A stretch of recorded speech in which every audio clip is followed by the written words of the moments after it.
উত্তাল শাহবাগে কিন্তু এখন একটাই স্লোগান, তুমি কে আমি কে, হাদি হাদি।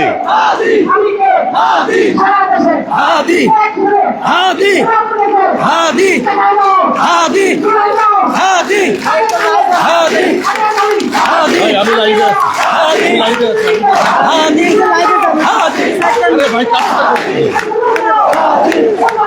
হাদি হাদি হাদি হাদি হাদি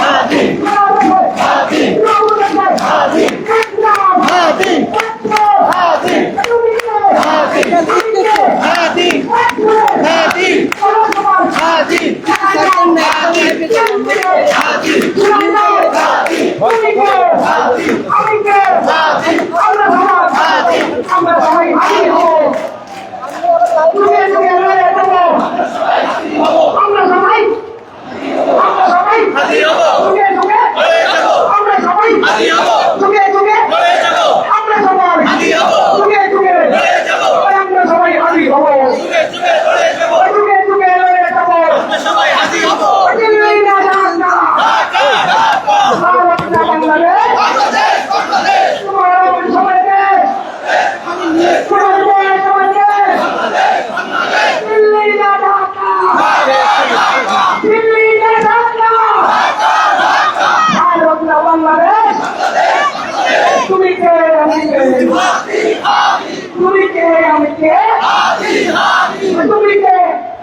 নিয়েই কিন্তু এখানে উপস্থিত হয়েছে। সবার অপেক্ষা কখন তাদের প্রিয় হাদি এসে পৌঁছাবে। হাদির মরদেহ এখানে এসে পৌঁছানোর পরেই কিন্তু ঢাকা বিশ্ববিদ্যালয়ের কেন্দ্রীয় যে মসজিদ রয়েছে সেই মসজিদে সর্বসাধারণের জন্য সর্বশেষ বিদায় জানাতে হাদির মরদেহ রাখা হবে এবং তারপরে পরবর্তী পদক্ষেপ আমরা আপনাদেরকে জানানোর চেষ্টা করব।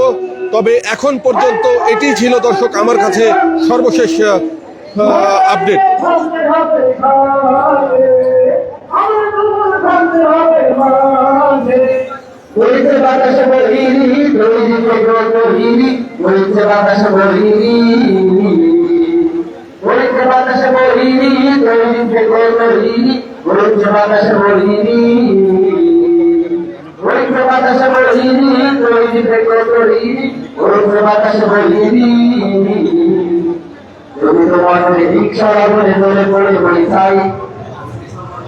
দর্শক এখানে আপনারা দেখতে পাচ্ছেন যে সব বয়সী সব শ্রেণী পেশার মানুষ কিন্তু এখানে উপস্থিত হয়েছে হাদির হত্যার বিচারের দাবিতে। কিন্তু আমরা একটু কথা বলতে চাই যে এখানে আসা যেসব জনতা রয়েছে তাদের সাথে একটু কথা বলতে চাই। তাদের যেই তারা কেন এখানে এসেছে এবং কোথা থেকে এসেছে যদি একটু বলতেন যে এখানে কেন এসেছে। আসসালামু আলাইকুম, আমি শরীফ উসমান হাদির মৃত্যুতে শোক জানানোর জন্য সাভার থেকে আসছি। সাভার থেকে আমি আসছি, এখানে আসছি প্রতিবাদ জানাতে। দর্শক সাভার থেকে কিন্তু এখানে এসেছেন। আপনারা দেখতে পাচ্ছেন নারায়ে তাকবীর আল্লাহু আকবার ধ্বনিতে কিন্তু মুখরিত শাহবাগ। বর্তমানে শাহবাগকে ঘোষণা করা হয়েছে শহীদ উসমান হাদি চত্বর।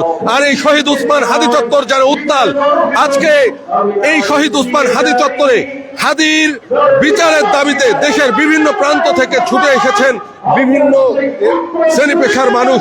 আমরা দেখতে পাচ্ছি যে এই মুহূর্তে উত্তাল শহীদ উসমান হাদি চত্বর।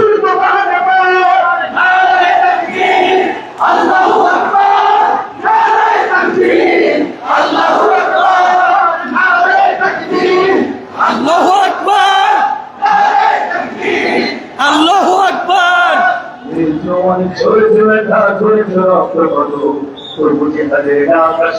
দর্শক যেমনটি জানেন যে শহীদ উসমান হাদি চত্বর এখন কিন্তু উত্তাল জনসমুদ্রে পরিণত হয়েছে। এই শহীদ উসমান হাদি চত্বর কিন্তু ঘোষণা করা হয়েছে আজকে। আর এটি হচ্ছে শাহবাগ, যেই শাহবাগকে আপনারা চিনেন চিরচারিত সেই শাহবাগ কিন্তু আজকে বিকাল থেকেই উত্তাল জনতা এই শাহবাগ ব্লকেট করে হাদি হত্যার বিচারের দাবি জানিয়ে এই শাহবাগকে শহীদ উসমান হাদি চত্বর হিসাবে ঘোষণা করেছে। আল্লাহু আকবার, আল্লাহু আকবার, নারায়ে তাকবীর, আল্লাহু আকবার, নারায়ে তাকবীর, আল্লাহু আকবার। দুনিয়ায় আমি ভাবে অবাঞ্ছিত হয়ে রই, স্বাধীনেই করে বলে দলিত গরিব হই, সত্যের পক্ষরা অপরাধ হয়, সেই অপরাধে আমি অপরাধ হতে চাই। যদি সমাজের চেতনার নামে ধরা বিখ্যাত, আমরা যদি বন্দী করা